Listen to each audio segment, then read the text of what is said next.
this video, I'll show you how to create a zoom transition in Canva. Let's use two videos as examples. Add each video to a separate page.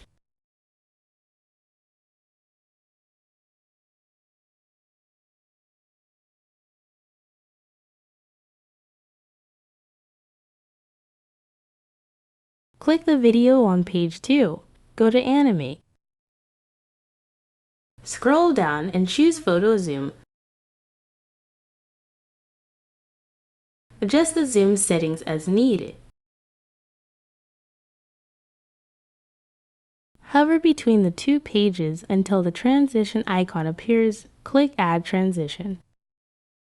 Select Match and Move and adjust the duration slider to control the transition speed. That's all. If this helped, leave a like and subscribe.